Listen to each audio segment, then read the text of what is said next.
Hi everyone, it's Nikki Gordon-Bloomfield here from Transport Evolved TGIF. I am so glad it is Friday, not only because I get to do TEN for you in a few moments' time, but I also am looking forward to the weekend because I've been pushing through this week with a really nasty cold, and frankly, I want a day off.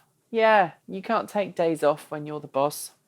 Sadness. Anyway, I want to talk to you today ahead of the TEN News Roundup show about a news story that broke this week that I don't really feel fits into today's 10. The reason I don't think it fits in is because it's a Tesla Autopilot story. I know those are unpopular with viewers, and also I don't yet have permission to use the footage, and furthermore, I made an agreement a long time ago to myself that I wasn't going to use dashcam footage of accidents on Transport Evolved's site because, well, it's not a very nice thing to include footage of people having accidents. So those are the reasons why I'm not including it in today's show, but I'm going to talk about it now. Now, rewind back to the start of this week, and there was a story on Reddit from a Tesla Model S owner who said that his car crashed into a barrier along a highway that he was traveling along in Texas. And he claimed that the car just crashed into the barrier and did lots of damage, set the airbags off, damaged the side of the car, the tyres, etc., etc. He walked away from the accident. His car was not so easily fixed. I don't know if it's being repaired right now or not, but it was quite severely damaged. And he was initially alleging that the accident was caused by Autopilot. And then 3 days after that, on Reddit again, appeared the video taken from the dash cam from the car that was following said Model S when it crashed. And it clearly shows why the car crashed. This is a completely driver error situation.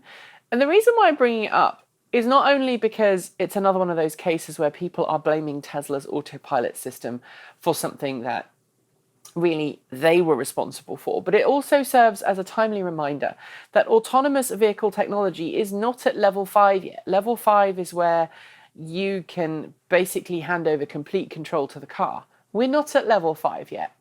While Tesla and a couple of other companies are working towards that, it's not publicly available yet. And I believe the car that was involved in this collision was a Tesla Model S fitted with version 1.0 autonomous vehicle hardware, which means it's never going to be able to have full level 5 autonomy. So this is not a V2 car that the owner misunderstood and thought that it could drive itself when it couldn't. This is a level 1 car that has never been fully capable of level 5 autonomous driving. So the problem here revolves around the fact that the driver didn't notice that he was approaching a construction zone, and as such, the normal road path was diverted, and there was bollards for the construction zone, so barriers erected to gently divert the traffic into the next lane to ensure that those working on the road had a safe workspace. The car didn't see that, and so it ploughed straight into the bollard and then obviously corrected itself too late.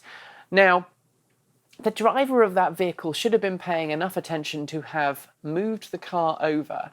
And Tesla says you should keep your hands on the wheels at all times.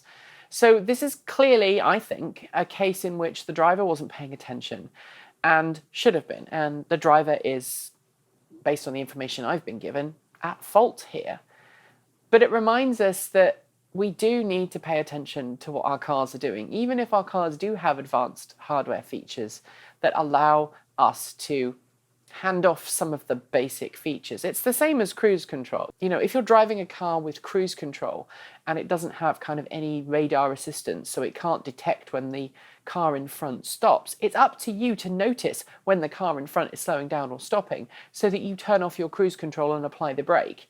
And the same thing is true for autonomous steering or lane keep assist. It's your responsibility to follow the rules of the road and to make sure that your car follows the rules of the road. And if those two things are suddenly not the same, you are the one who needs to take over and stop your vehicle. And so that's kind of frustrated me somewhat. But the other reason I want to talk about it is because I've seen several news outlets try and blame the construction site for this problem, which is kind of like, what? construction happens wherever it needs to happen. It's not something that they kind of purposely try and confuse drivers or people. And to be honest, when construction zones are set up, they have to adhere to a very strict set of regulations, determining, how far ahead you have to warn of the construction zone, how much space there needs to be between the workers and traffic, etc., etc., etc. So, yes, I suppose the white lines could have been erased more clearly to make sure that the Tesla Model S didn't pick up on the lines that were no longer being used. Maybe clearer signage could have been implemented.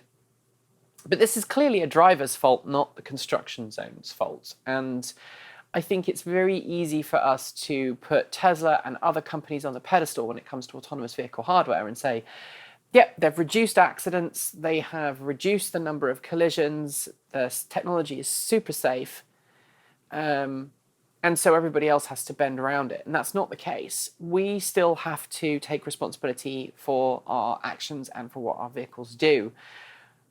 The data from Tesla and from other organizations is pretty clear.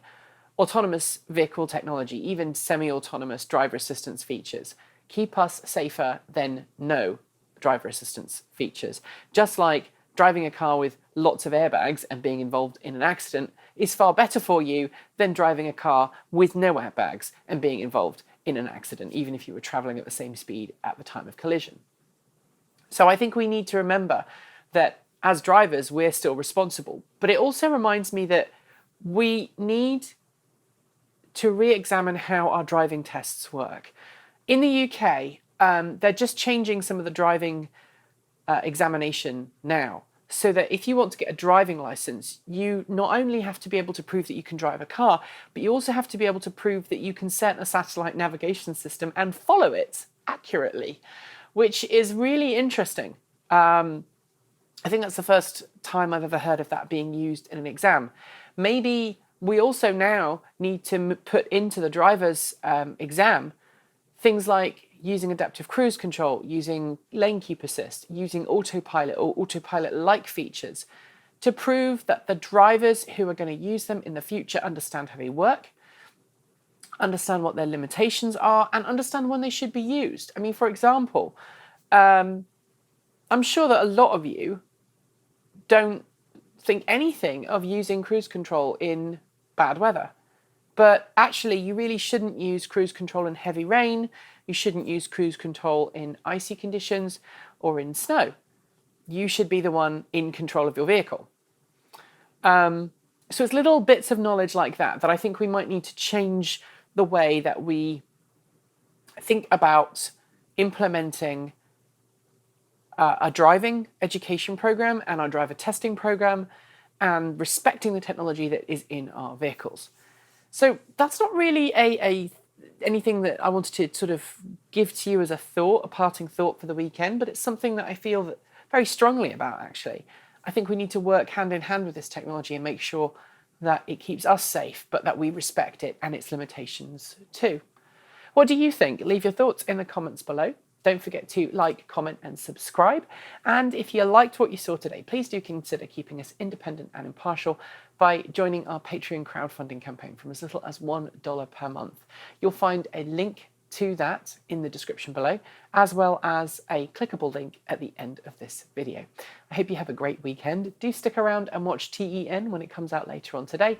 Until then, I'm Nikki Gordon-Bloomfield. Have a fantastic weekend and keep evolving.